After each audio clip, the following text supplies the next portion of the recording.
hello साथीहरु नमस्ते अनि गुड मर्निङ अनि आजको मेरो दिन चाहिँ मकै भुटेर सुरुवात हुँदैछ अनि हामी चाहिँ जंगल हिँड्न लागेको अनि मकै भुटेर खाएर अनि हामी जंगल जाँदै छौं भाउजू र म अनि जाँदै गर्दाखेरि माथि नानीहरुले चाहिँ दाउरा बोक्दै रहेछ हैन कति चाँडै के हामी जाँदा जाँदै एक टिप ल्याइसकेछ नानीहरुले अनि त्यतिखेरै मैले पनि भिडियो बनाए अनि त्यसपछि गफ गर्दै रहेछ नानीहरु हैन अनि फेरि हामी जंगलतिर लाग्यौं अनि फेरि हामी जंगल पुग्दाखेरि दाइले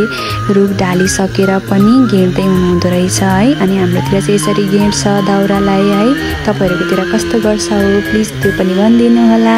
अनि हामीले यो सबै दाउरालाई घेरिसकेपछि हामीले तल रोडमा पुर्याउनको लागि माथि जंगलदेखि हामी लडाई पठाउँदछौं है अनि लडाई पठाइसकेपछि तल रोडमा पुग्छ अनि त्यसपछि फेरि हामी चिरेर अनि हामीले ल्याउँछौं है घरमा अनि त्यसपछि यो दाउरा लडाउँदाखेरि फेरि दाइलाई झन्दै लाग्यो क्या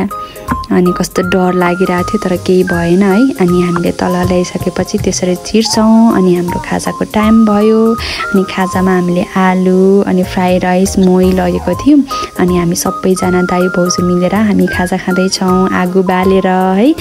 अब घरमा दाउरा पुग्यो है तपाईहरुलाई कस्तो लाग्यो यो भिडियो प्लिज